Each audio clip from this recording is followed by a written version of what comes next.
I don't disagree, but I also just think that they lack personal style because they're never bored. I grew up like a fashion Right. girl. Like I went to fashion school. That's I watched interesting. all of the things. Like I was watching fashion shows and like doing all that at like 12 because I had nothing else to do. I found there used to be a thing called the Style Network, which was like an offshoot Oh of the yeah. E Network. I used to just sit in front of that all day because I was bored. I didn't have a phone to scroll through. I didn't know how people were dressing in Michigan. I knew how people were dressing in LA, which is where I grew up. So I was wearing that. And like, some of that obviously trickles out because I grew up in LA. But, that sort of like insularness and that like boredom and that need to escape and find things and like dig into imagination, they just don't really have it in the same way. And I think that those things are so integral to creating personal style. So I think a lot of what they're doing is just kind of putting on clothes, and there's not really any point of view to it.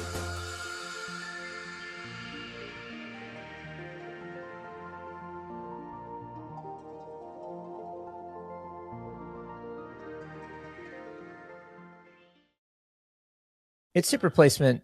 This is episode number 70, Kyle, and finally, Big 70. You've returned to the promised land. The promised land of Greenpoint. United for now, United States. Yes, I got it on Saturday. Look, hey, did I think the jet lag would be that bad? No, but like, did I wake up 2 nights in a row at like 3 a.m. like, good morning? Yes.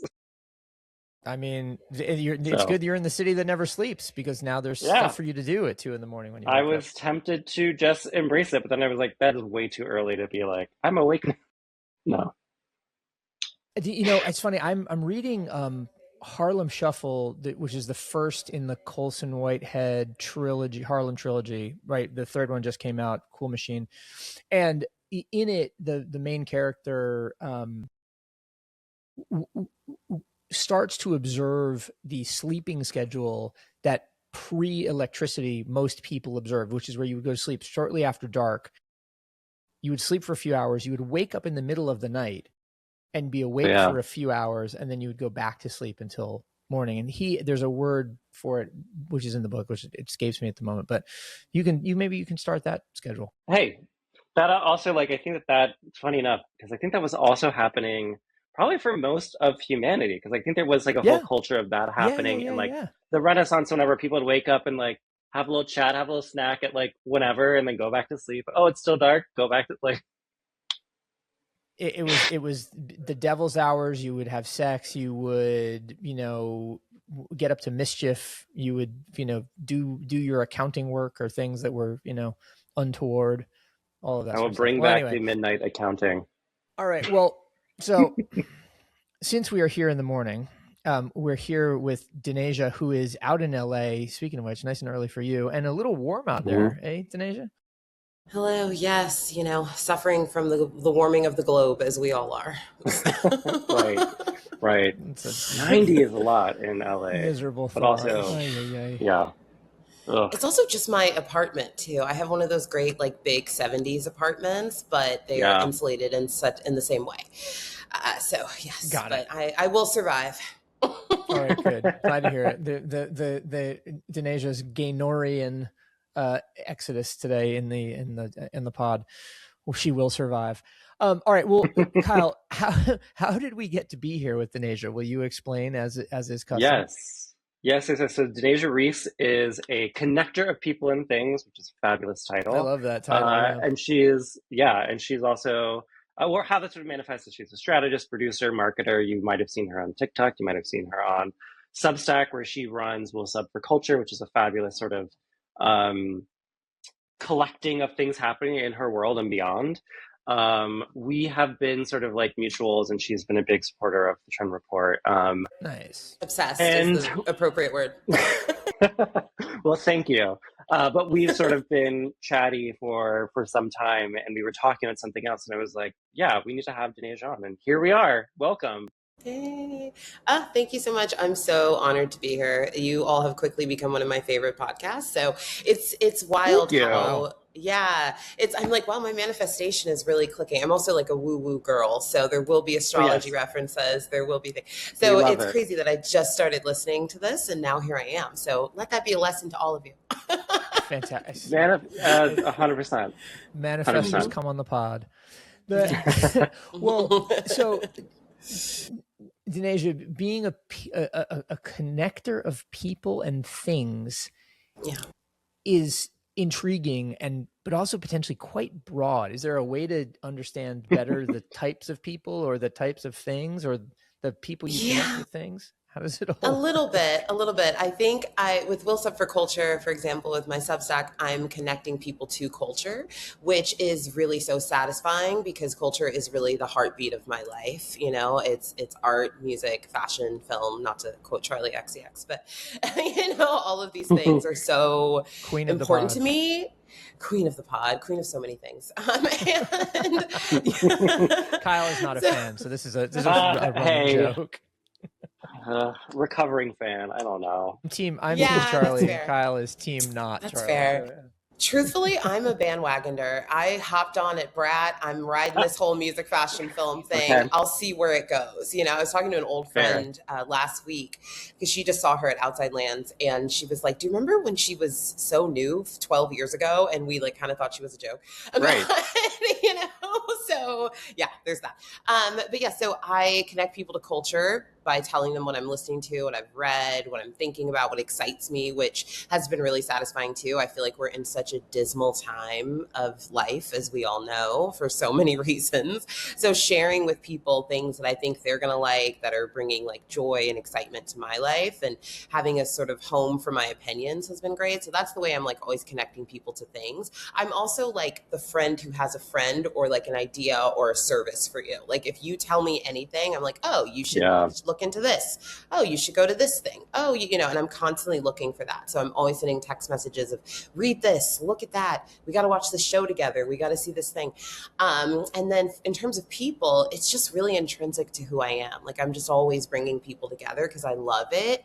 And it excites me too, but it also, you know, does a lot of great things in the world. So one of my closest friends is always saying that about me. She's like, everyone you've ever introduced me to is amazing. And then everyone they've introduced me to is amazing.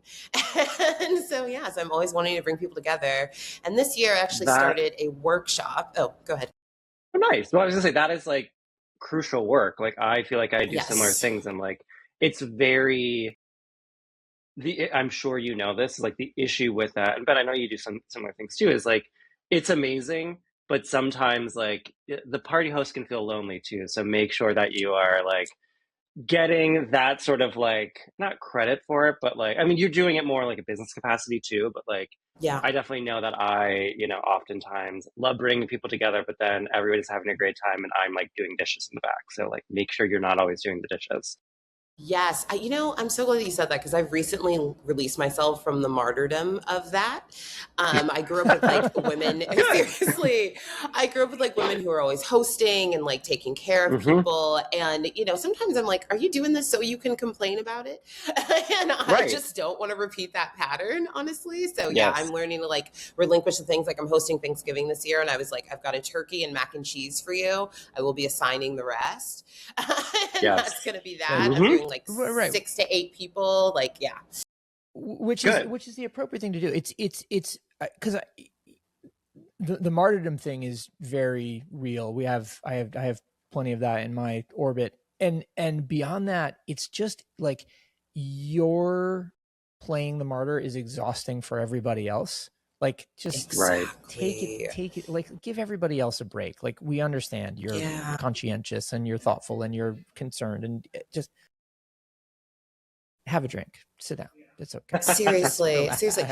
And also let people like, things they'll fall into place, right? Like absolutely. And it gives people a buy-in too. I think this thing where like all you have to do is show up is one of my like biggest gripes, especially as a host, as an event producer. You have to bring something into the space, and I realize that you have to allow people to do that, especially personally. But this year I started this thing called Coterie Classroom, which is a workshop where I'm teaching people how to build community, and that's kind of my way of like releasing things a bit because I'm tapped out on friends for the most part. But I do want to see more people come together, and you know. I have people. I know. Every time I say that, someone says that. I'm like, honestly, a broken clock is right twice a day, you know? Yeah.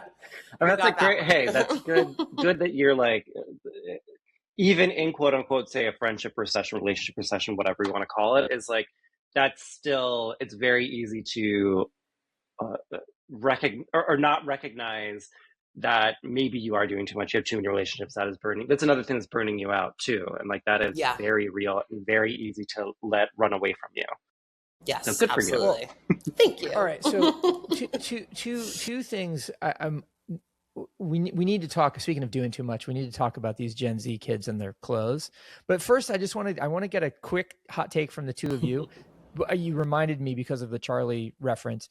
The new Troye Sivan single has very much music, fashion, film overtones to it stylistically, and it's very Charlie coded to me. Yes. Looking for quick takes on the song and on the video, because they function as discrete objects and also as a single body of work in my mind. Yeah. Kyle, you go first as a member of the community. Okay, fair. Okay. The people that think that women are the best, or that she's the best? Right. I think she's the best. Yeah, right? exactly. I'm in there. That's fair. Fair. I am not a huge Troy fan. I'll say it. I'm sorry. Ooh, I do think great aesthetics. I do not like the music brings me no joy, sadly. I've tried, does not bring me any joy. I thought it was sonically interesting. I do think, Ben, you're exactly right. It does fit into a certain like, let me grab a small soapbox, but like to the Charlie thing, it's very much like, you want dance music? Well, let me do something different because I am countercultural. Let me be countercultural, blah, blah, blah. And it's like, chill. I don't want to dance music. Don't make this hard for me, please. And like, not to say people can't do different things. They should, but like, there was a little bit of that to me, especially coming off of something like Rush, like this, I don't know. Part of it's not bad. I appreciate it. It's not for me. I recognize that, but I also recognize like these are increasingly challenging times. Not that we need full on counter programming, but like, I don't want things that I turn on and I'm like, oh, I don't know. It's hard to describe. It's not heavy, but like, it's not bringing me a lightness in a way that I would have wanted from like the visuals of it. That's me. Yes. Denayja, what do you think? I have similar feelings. I'm not a Troy. Is it Troye? I never. Troy. Just Troy. It's Troy. I also bandwagon with him too. I was at the gay club. I heard Rush. I said, "Wow, this is great." I went home. I listened to the album. It was like 5 tracks I really love. He loves to get up in drags, and I love that. We got to bring back gay boys that want to get in the drag sometimes, you know. So I do appreciate that. I do. You know, the first thing I said when I was like a minute in, it was exactly that. I was like, "Oh, so now we're making rock music, okay?" You know, it was like, "All right, I see it." Like, cool. Right. And it is a bit of a nothing burger, to your point, Kyle. It's like, I want to feel euphoric. I want, oh my God, all these fabulous women. Nicole Kidman. And I just couldn't get there, you know? But I appreciate him, you know? There's a lot of people where I go back to that Zoolander quote where Owen Wilson's like, Sting, I don't like his music, but I respect that he's out there making it. That's how I feel about a lot of people. And I just leave it there. Great. That's great. That is very, I'm gonna put that in my pocket. Did you? I was just listening to. I was hearing today that Owen Wilson is now starring in a movie about a guy who's trying to be a cool dad by taking his child to Rolling Loud, and then the child gets lost at Rolling Loud, and then all the rappers have to help him find the child. Yes. My God. Yes. I mean, I resemble the remark, so that's part of it. But also, just like that was funny. Fair. But here's my thing on the Troy thing. So first of all, I was trying to find the lyrics because I wanted to quote something to you and I can't find them. But I just discovered that it was composed by George Daniel, aka Mr. Charlie XCX, and Jack Antonoff. So makes sense then that it would be riding that vibe. The thing that I like, I'm kind of into all of the gestures, but the writing seemed sloppy to me. I don't like, there were a couple of things that were just like, that just felt like, wow, if you had tried to phrase them, if you just worked to phrase them a little bit better, they would have landed better for me. I don't know. It was sort of an interesting thing, but because it's kind of an anti-single, it's, it seems to me like if you want to give it Lou Reed Walk on the Wild Side vibes, which is some of the stuff I've seen cited around it, you got to be word perfect. You've got to be super, super precise. Yeah.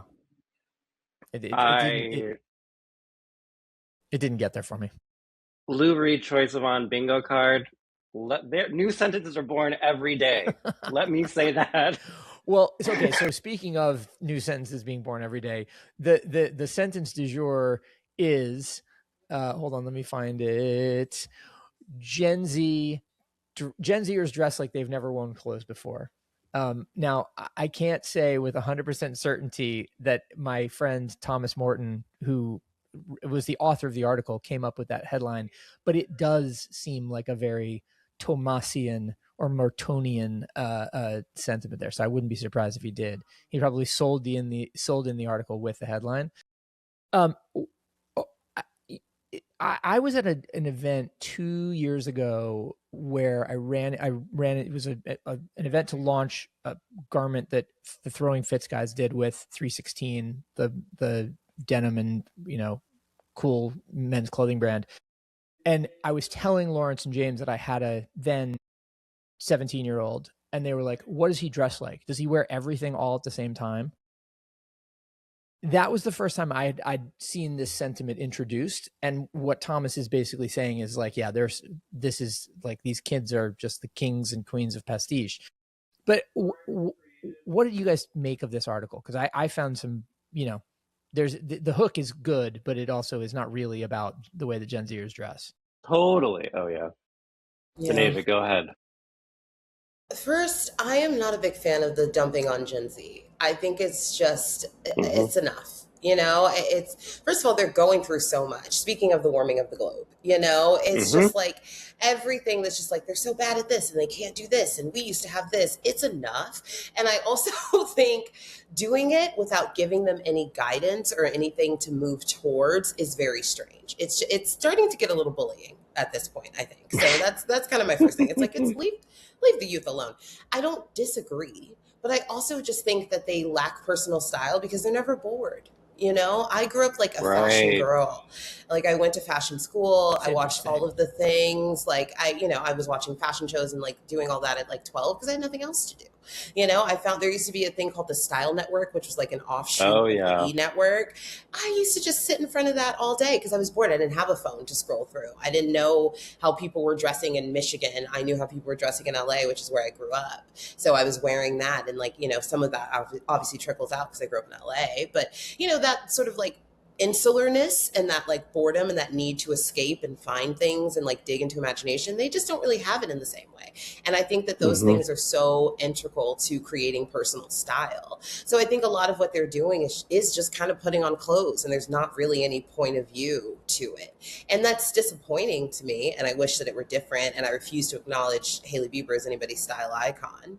But at the end of the day, although I think she's a lovely girl and she seems like a great mother, but yeah, I just, I am like, yeah, I don't think they dress well, but I don't think any of that is entirely their fault. I don't think much of this is their fault. I wish it were different for them, to be quite honest. Yeah, I don't know. I mean, like obviously the article really is about the flattening of culture or the disappearance of true, well-defined subcultures that were formed kind of like what you're describing, Denayja, out of necessity, right? Like the reason that kids of, subcultural sort of leanings found each other was because, it was so obvious. The codes were so obvious. And the codes needed to be obvious in order for those people to find each other. But now where everything is available to everybody all the time, it's not necessary. Thomas's question ultimately about like what we lose when we lose those kind of subcultural indications, I think is the great unresolved question of the age. But also to your point, it's kind of immaterial, right? Like the cat's out of the bag. We have made everything available to everybody. So, why gripe about it? It's really interesting, and like I agree with all of this, and I do think like it seemed a little punching down without any sort of like resolution. But then also like it's really hard to do a piece like this and not do that, because even if there was a like, well, let me give you some advice, it's like, well, this is annoying. So like there's no way to really present this observation, or maybe there is and we can brainstorm that, but like it's a really difficult thing to present this idea and not come off as like you're the old man yelling at the cloud, et cetera, et cetera. Yeah. I do think, like, to your point, Ben, like it is, and Denayja as well, like it is an interesting observation that like, when we think about putting on all the clothes, et cetera, it's a similar thing to, I don't need to know people's phone numbers anymore because my phone knows everybody's phone number. I don't need to know where things are in my computer because I can push like, Apple space and pull up whatever I'm looking for. Like I don't need to track things down. Like it just sort of comes to me. And I think that's sort of like inability to go in a phone book and be like, this is Ben's number, this is where Ben lives, this is where Denayja lives, this is Denayja's number. Like that instinct along to like what you're saying about boredom, like I think that sort of being able to pinpoint that process, whatever, if we want to call it fiction, whatever we want to call it, like that wayfinding is how you have that discovery and how you also learn to edit and whatever. And like I think that is, it's not a bad thing. I think that like young people are wearing literally everything whatever they want. I think where maybe the author like myself, I felt that when I was in Copenhagen last year at this time, and like the cool kids there were wearing, and I don't think they were kids, I think they're probably like in their 30s, but they were wearing stuff that like I wore in like American high school in Georgia. It was like very much the, what's it called, the Adidas track shorts with there were pants, never mind, it was too cold, track pants with like heels and like maybe like a strange kind of blazer thing. And it was like, you look like I did and like my friends whatever did in like 2003, and that's fine. But like I know that like the way we arrived there is totally different. Like I arrived there because I was at Salvation Army. You arrived there because, I don't know, you're surfing Depop. I have no idea. I mean, which is the modern Salvation Army, right? The Salvation Armies are totally blown out. There's nothing good in there anyway, because there are all of these professional resellers who are just going in and harvesting shit all the time. The thing that's interesting about the piece is that Thomas, who was a longtime writer, editor, and correspondent at Vice, he was the star of the show Balls Deep, where he went in an immersionist way into communities. Hence the name. Theoretically, he's balls deep in these communities, and it's everything from teenagers at prom to nudist colonies. But he also was the writer for a long time of Vice's Do's and Don'ts, and in fact was the archetype on which the Vice Do male doll was founded. So there are actually little Thomas dolls floating out there on the internet that my eBay gang can go and find. Wow, I love Vice lore. It's one of my favorite things. Thomas is I wouldn't say he's anti-stylish, but he is very prescriptive, I think, about the things that make sense, and it all comes out of this growing up in Georgia notion of what indie literary subculture should look like, feel like, do. Right. And he has persisted with it. And I think what he's ultimately saying is like, these guys in Copenhagen, Kyle, are dressed like that because they don't know the rules. They never learned the rules. And I think his argument ultimately comes down to like, you have to know the rules to be able to break them effectively. And these kids don't have the benefit of knowing the rules. And so therefore it's a hodgepodge. Yeah. I mean, I wonder, like, I agree with that completely, but I wonder if, like, in ways when, we millennials, I'm sure Gen X, maybe boomers, look back on, like, what we were wearing 10 years ago, like, oh, what was that? Like, we were wearing cardigans to the club, like, that sort of thing. Like, there will be tough. Hey, blazer, yeah, well, yeah.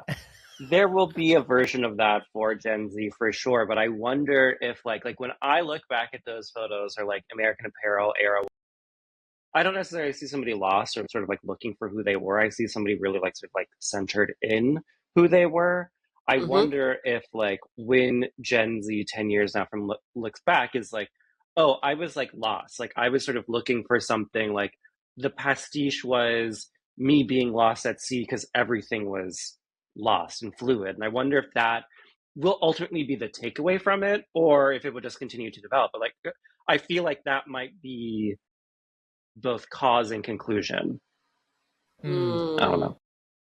What do you think? Yeah, and I don't know. I think a lot about like where fashion is going too. I really do. Because, you know, there's always been the trend cycle, right? Things come back every 10, every 20 years. We're now on our third run of capris, by the way. It's enough for me. I don't want to do it anymore. You know, I don't want to do it anymore. Fair. But they don't actually. Well, what if we call them culottes? Then I do. I do actually love a culotte. I do. I love a wide leg culotte. I do. I know, but it's a different silhouette. It's a different silhouette. But even that, right? Like there's a, you know, I always go back to the Kamala Harris. It's like you think you just fell out of a coconut tree, you know, and like the Devil Wears Prada thing. It's just like there's so much context in these choices that's what's missing. And I do wish that they understood that more. Like the capris did not just arrive to you. They actually started on Mary Tyler Moore on the Dick Van Dyke Show. And you don't even know what any of those words mean. You know, so I would love to see them like have a deeper sense of context and like, but it goes again, the boredom and the discovery. It's like, I know so much about pop culture history because again, I was sitting in front of the TV in VH1. I would argue, by the way, that the dismantling of basic cable as like a system of entertainment has ruined society. I really believe that. That's really interesting. And, honestly. You know, there was talk about why, because I saw a statistic yesterday that I want to bring up in a second when you've told us. Yeah, there's a few things. It's one, you know, I think about something like stand-up comedy, right? Like now I used to sit in front of Comedy Central all day, and that helped me a lot with like my comedic timing and understanding how jokes build, understanding different types of humor, like observational, the slapstick, all of that. Now it's like the way that comedy is spoon-fed through memes and like digital content, even a lot of these like online comedians, I'm like, you have no idea how to like really do this. Again, the learning and like the great text of things. And another way that this connects to, I've been thinking about this a lot, is the trad wife thing. The fact that these young women are running towards this lifestyle. I grew up on Lifetime television for women. I have watched the Betty Broderick story, a film, by the way, for those of you who don't know, about a woman who, you know, did a crime to her ex-husband and his wife that was heinous. I don't want to say, you know, because I don't want this to get like censored or anything, but I grew up watching all of those things. She dismembered him. She dismembered him. No, that was Lorena Bobbitt. Well, I thought it was who we were talking about. Sorry. No, no. Betty Broderick was like, it was a very like local-ish story because it was SoCal. So it was San Diego. She's married to this very rich lawyer. She like put him through school, had 4 of his children. He left her and she went absolutely ballistic and ended up going to jail for killing both of them in their sleep. And so, and there's 100 of those movies on Lifetime. So I grew up with this idea of like, don't let a man run your entire life and finances. It will lead you potentially to prison and insanity, you know? So the fact that they're like, honestly, I mean, you know, you see a dozen of those movies, that starts to sink in. So yeah, I think we don't have that like, I think without basic cable, we're losing a lot. I think the kids are losing a lot. So yeah, I've been thinking about that. It was important. It was an important web of entertainment and a lot of key messaging got through via those channels, you know, quite literally. Yeah. Well, the thing, so in the Wall Street Journal over the weekend, there was a story about how Disney's biggest blockbuster was a cable channel in Connecticut. And they're talking about ESPN and the way in which ESPN fed the Disney machine, which then allowed it to invest in Pixar and invest in Star Wars and do all of this stuff. But it was like this annuity that came from ESPN. The reason that I bring it up is because in that story, it said ESPN's peak household penetration was 110 million households at a time when there were 115 million households in America. Wow. Yep. I mean, like as close to ubiquity as you get, right? Mm-hmm. Like there's nothing more widely distributed, except I guess, I mean, you could argue maybe the free to airs, but I would say they probably are, you know, at a similar level. In any case, you're right when you look at an example like that, this was monoculture, right? Like we had a monoculture, or at the very least a monocultural continuum that has just been totally fragmented and you know, renamed and rechanged. I don't know if I would put the decline of, you know, American society down to the decline of cable, but the idea of a messaging platform that sustains and informs and unites us that's real. I mean, I think like this is something I wrote about a few weeks ago, but like I think that we have those in ways, but it's just like you now have your own basic cable depending on your preference. Like TikTok could be your basic cable, or like actual basic cable could be, or YouTube or whatever. And like that isn't a solution. It's just a fragmentation. And like that sort of then like is how you end up in like these silos of different thinking, different cultures, and how you end up with choosing Texas because like, well, I've only been on like gay boy TikTok. So like I never see Southern people culture, whatever. So like, it's funny because like I guess things are just more geographic in a way. And well, now that you're like, in Greenpoint, you're going to be hearing choosing Texas a lot. Let me tell you, it's everywhere around here. Is that true or false? No, totally false. Okay, good. Still haven't I wouldn't even know if I heard it. I've still only heard it the one time I actually went and actively searched for it. So it's okay. I mean, but this I won't know if I hear it. No, this is the thing. It's like it's now the longest #1 song by a female artist ever, and you just don't hear it. Somebody does somewhere. I don't know who, but it's not the three of us. Not to say that we're, you know, a representative sample, but you know, it's not that we're not a representative sample either. Yeah, with something that big where it's breaking Whitney Houston and Mariah Carey's records, you would think it would have made it onto one of our lawns organically in some capacity. But I also, you know, going back to the channels, just at the coffee shop, right? It's like something. Anywhere in a commercial, but everybody knows like something, right? Yeah. I also think that goes back to like the channels of it all, because people underestimate the power of country radio. It is strong, like in most of America. Yeah. So that's, I think, a lot of what is driving that song, which I'm waiting at this point. I'm kind of waiting to see when it happens. Like, when will I hear it? When will I hear Choosing Texas? Same. But I think like another thing to this too, this is something you brought up in our sort of like pre-show correspondence, Denayja. It's like the idea of, you know, sports being the song of the summer and being AI proof and things like that is like, that I think is a really like sage idea and sage point. And like,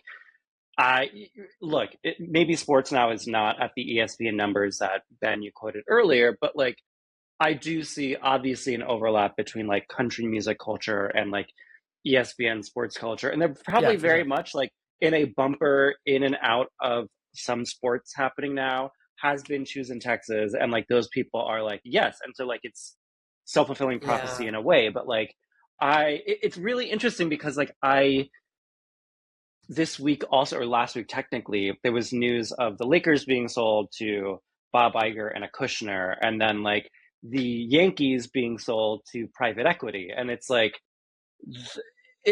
what does that mean? Because like, does that mean it's even further that song of the summerness, or is it now going to all decay? I think less the Bob Iger thing, more the private equity of the Yankees, which seems what? Oof. I mean, well, that actually is breaking me. He is the liberal Kushner, for what it's worth. I don't know. He is, but he's still a Kushner. And the money still comes from the same place. I was saying, I was saying to Campbell last night, because we were talking about, there's a, funny enough, in the Wall Street Journal also a big profile of Josh Kushner this weekend, and I was saying to Campbell, I was just like, I have never met him or interacted with anybody from Thrive, but I have interacted with Carly a little bit, and she's very bright, and anybody who can essentially convince her to get on side has got to have something pretty interesting going on, aside from just shitloads of money, because she does fine in that department herself. I don't know. I'm interested in this whole thing. I find it. Yeah, I find it possible that we can contain that he can contain multitudes. I mean, I agree, but we all like do. if my brother was like baby Hitler, I would be like saying every other sentence, my brother is baby Hitler, and I hope somebody like punches him. Like Yeah, that's me me too. though. Maybe I have no class, and that's why I'm not and will not ascend. But I would be like, my brother is baby Hitler. Let's do something about this. Absolutely. Yeah, well, I'm very listen. much that person. So speaking of calling it like it is, Denayja, you said you wanted to talk about the rise of the DSA, and I'm interested to hear where that all goes. Partially because I think Mamdani is increasingly an interesting contrast to the regimented way in which we're supposed to think about DSA or socialist parties generally. But there was an article in the Times this morning about how he leads and how he's brought humor to City Hall, and how everything is kind of funny now. Anyway, I want to hear you riff on this a little bit. Yeah, well, I mean, that's a Libra for you, by the way. So that's a Libra. Okay, fine, they're going to come in with charm and levity, and we love that about them. And I do think that politics needs it. I think it's the rise of the DSA is coming to a few different places. I think one, the Democratic Party is offering us nothing. And it's an exhausting amount of nothing, because the we're going to fight Trump thing, that dog is not hunting anymore, because it's all happening around us. So I think with the DSA, people are seeing something they can actually cling to, and something where they're saying it's not about all of these things they're trying to distract you with. Like politics, government are supposed to improve your material lives and improve the material lives of all of us in a broad and structural and systemic way. And that's the core of it. Like that's the core of socialism, and that's the core of the DSA. And then I think there's something to be said for just being around long enough, like growing up in somewhat activist spaces, as like a young queer kid, like going to protest and all of that. Like you would always see the DSA. And it was always like, oh, there. And, I went to a very liberal high school that was modeled, Berkeley's humanities program was modeled after the high schools that I went to's humanities program. So all of our teachers were all like DSA members, and they were like kind of very crunchy granola kind of people. So I just grew up with this like kind of proximity to them. It's like, oh, there goes those crazy DSA people, and you would like see them at protests, like trying to like spread the gospel. So that's 20 years ago when I'm like a young person, right? So it's like if you're, and obviously the DSA is much older than that. So I think if you're just around long enough, eventually you're going to break through. And I think it's the timing thing. People are not being offered anything hopeful, anything real. And so much of what socialism is real, tangible change. And then when Donnie got in there and in 6 months infused so much money into the city, is rolling out all these programs with no promise that they're going to be perfect either. And I think that's so much of what the DSA's ethos is too. The Democrats are so like, let's wait 10 years to get all the permitting and all these things right so that like everything's perfect, and somehow still fails. I feel like he came in there and said, I'm going to build all these programs and we're going to build them together. Some of this is going to work, some of this isn't. A lot of it is going to work in a way that we don't even know yet, but we don't know anything until we start. And I'm taxing people immediately, so we have money to figure these things out. So I think that's a lot of what it is. And yeah, I think that's it. I think people just need something to cling to and a political direction to walk towards. And I think the DSA is offering that. Now, the DSA has a very big problem with intersectionality, though. They are not the big tent of the Democrats to that extent. Yeah. Talk about that. What is that? What do you mean by that? So they have had a historic issue with amplifying specifically Black candidates and also bringing Black voters in a meaningful way. Much of the leadership is very white, very liberal, and they see things kind of through a certain lens. And so I think their success as we go into 2028 is going to depend on like really diversifying the candidates that they support and understanding different types of voters in a way that they don't, and championing people within the DSA who look different, who have different identities and values and all of that. And they've honestly historically not been able to do that. And I think Mamdani, Nithya Raman in LA are like the best examples of that starting to change. But again, it's still getting really caught up with like Black voters specifically. How do you change that if you're them? That I'm not sure about. I think everything changes with like community engagement, right? And they've never known how to really go into Black neighborhoods and Black spaces and understand where those material needs are, where the disconnects are. They've always had issues with that. So I think that kind of like core outreach of like identifying leaders, particularly through the lens of culture as well. I think the DSA also has a culture problem.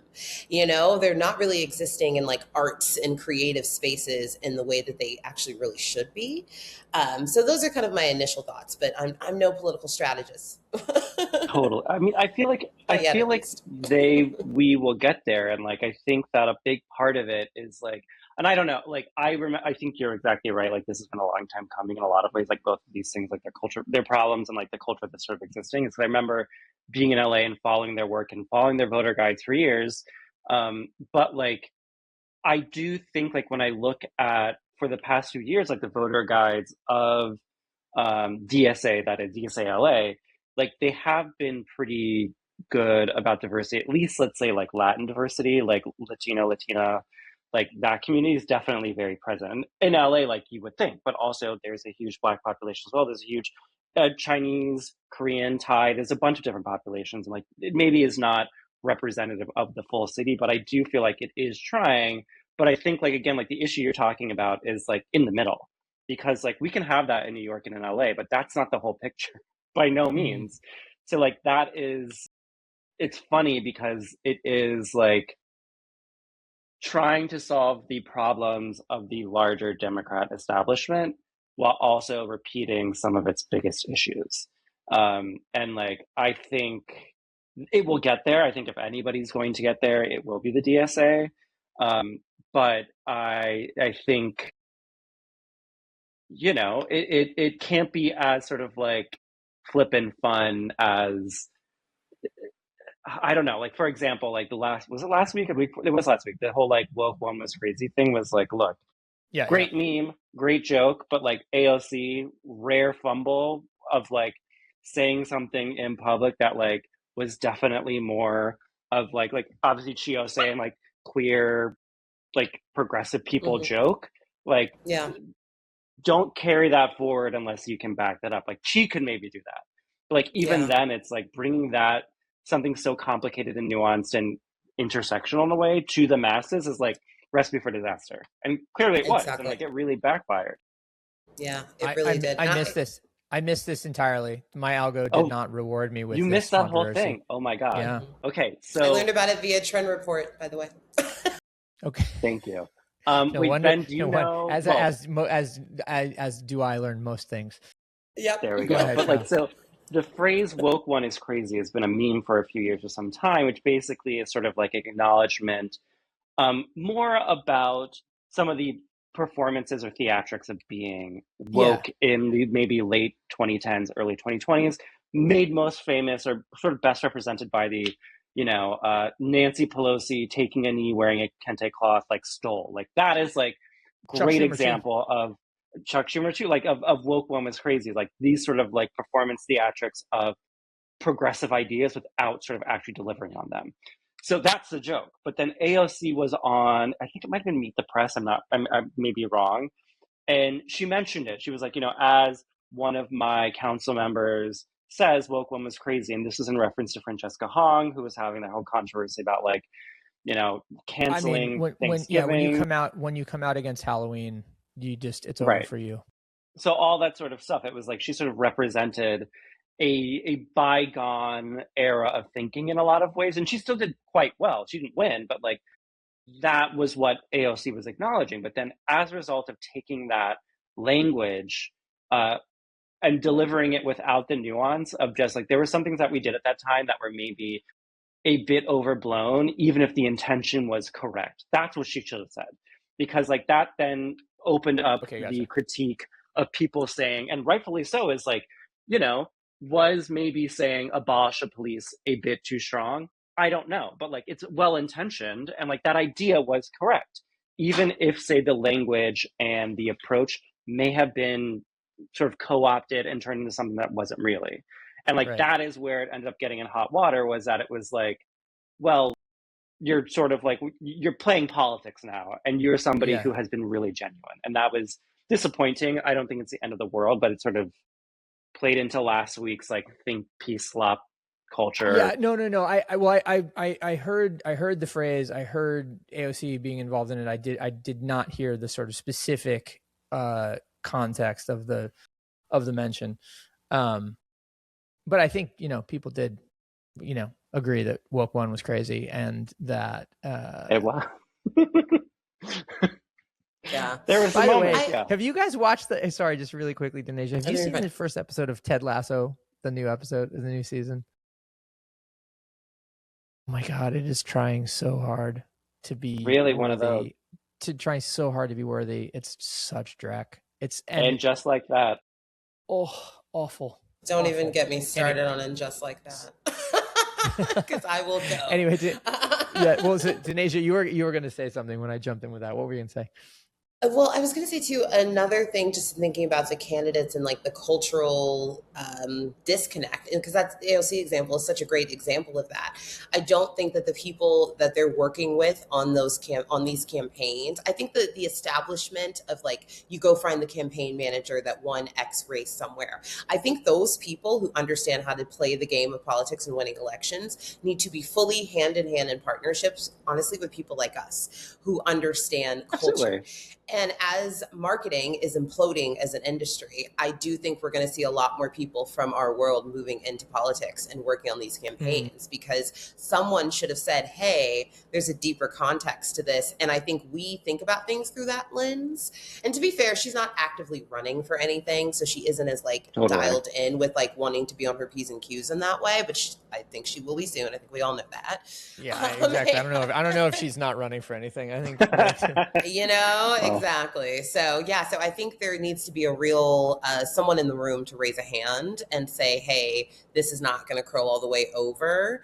And I think that's also a huge issue with like the rise of the DSA as well, because Mamdani really did that well. Like I've read every deep dive on his team and they all understand all of it. And some of them come from politics. Many of them just come from the world, Well, really quickly. This is like exactly to that point, Denayja, is like a reason why Mamdani one is for exactly what you said, which is like it's the flip side, the smiling part, the smiling face of the coin versus the right and text, move fast, break things, and like ruin everybody's life and don't care. It is a sort of like move fast, do things, but also like bring everybody with you, talk to people, like do it in real time, because we know politics or the political apparatus, like say a university, any sort of big institution, corporate institution, if you will, moves really fucking slow and they don't listen from the bottom up. It's obviously top down and like that fucks everything over. But like the thing that Mamdani did so well, to your point, was that like it was move fast. It was sort of like, let's take these fringe creative ideas that are coming from the culture makers, that are coming from the community, and let's try it. Like, let's make everybody feel like their fingerprints are on everything versus let's break everything in the background and then like almost like, you Claude coded a website. It's like, what the fuck did I do? It looks like a website, but like now I can't fix it if anything breaks because I don't know how this works. Yes. Well, okay. Which is a great point. So this is interesting, kind of dovetails in reverse back to what I wanted to ask Denayja. Denayja, you mentioned wanting to talk about the intersectionality is a wrong way to describe it, but the confluence of roles, or potentially the overlapping of roles between creator, influencer, intellectual, public figure, celebrity. And then if you talk about the idea that the marketing arts will start to inform politics, it gets to the same sort of like agglomeration of those things. And I just wonder if you've got a sort of unifying theory around all of this. A unifying theory around like that differentiation between celebrity, influencer, public figure, and like person of influence, which is and I think there's and creator, creative. I think those roles are starting to get more and more defined, and the need for them to be more defined are showing up. And I think we're going to start to see that start to almost become like a pyramid in terms of influence, right? Like I think people who, I think of you, Kyle, actually, as like a person of influence in like community and culture through the lens that you're speaking through. And this, we're seeing this a lot on Substack as well. Yes. Well, because there's a difference, right? I think influencer culture is rounding so much up to these people are just selling you things and they're not actually influential and they're selling you things you were going to buy anyway. You know, you need a thing, you see somebody talking about it on TikTok, you buy the thing. Like, yes, sometimes they'll get you to like buy a purse you maybe weren't going to buy before.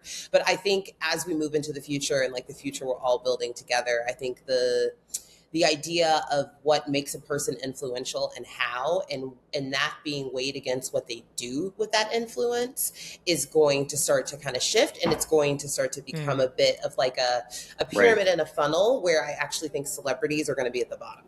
Honestly, I think the distrust for like celebrity and like this kind of way that we used to engage with them is just eroding entirely, especially as they become more and more commercial. And I think the top of the pyramid of trust is going to be individuals like us who are able to sit down with people and change their actual actions. You know, I've had friends tell me like, because of I had someone the other day told me they deleted the Waymo app because I was like, they're moving flock cameras. Like, you don't need to be writing in that. Like, I know you don't want to talk to your creepy driver at 3 a.m., but like, has anything ever actually happened to you besides like being uncomfortable? Like, and don't get me wrong, I've been uncomfortable. I don't want you to be uncomfortable. But the answer to your discomfort is not robots, you know? And she fully deleted the app and like, that's been that. So yeah, I think that kind of top line of being a person of influence in your actual community is those people, the people like us are going to be the real changers. And there's going to be like millions of us instead of one celebrity people listen to. And I even think with politics, that's going to start to shift. Like I've been saying for a while that if the Democrats really want to take it all back in 2028, they need to start selling us on a cabinet. They need to start selling us on a web of people who are going to come in there instead of one individual. Like Pete Buttigieg should not be campaigning as, you know, a person telling you to vote for Kamala Harris. He should be campaigning as the future, I'm going to say treasurer, but that's not what he would do. But, you know, as the future treasurer, they need to sell us in on like an Avengers style kind of team. So yeah, I think that like kind of separation between those 5 different points of influence is going to shift. It's going to become really important. It's going to shift in terms of the weight, where we used to like listen to someone who had a microphone to 10 million people. We're going to listen a lot more to someone who has a microphone to 500, but those 500 people are going to listen, you know, and that's going to be what changes things. So yeah. I love that. We're gonna have to have you back in a year or so to see how far along that continuum we've gotten by that point, because it's, you know, these hopefully things some Democratic strategists are listening to your point. Yeah, right. But these things move fast and slow, right? And so it's you know, we never know exactly where we're going to hit. All right, well, Denayja, it's been really fun talking to you today. Thank you for joining us on Hip Replacement. And thank you. I don't know, I'm at the risk of being dad. Stay cool out there in LA. Thank you. Well, I'll do everything I can. You got it. Where do the people find you now that they've been introduced to your unified theory and everything else that you do as a connection with people and things? Thank you. Yes, this has been fantastic. It's been so much fun talking to you guys. If you would like to follow my work, you can follow me on Substack. You can search Will Sub for Culture. You'll find the publication. You can also just search my name, Denayja Reese. If you want to follow me on Instagram, it's Denayja.Reese. And if you want to follow me on TikTok, it's just at Denayja Reese. And that is Denayja. It's phonetic. My mother was a big fan of, she was a substitute English teacher, like a teacher's aide. So yeah, she was like, this should be phonetic so people can read it. Didn't help. and see, by following that same logic, by following that same logic, I'm Ben Diets. So, you know, well, you know, there you go. All right. Well, everybody, you can find me, Ben Diets, at sick.substack.com and Kyle Raymond Fitzpatrick at 1234 Kyle5678.substack.com. There we go. This has been Hip Replacement episode 70. We'll be back next week with another guest and another take on intergenerational culture. Thanks for tuning in. We'll see you soon. Thanks, y'all. Thank you.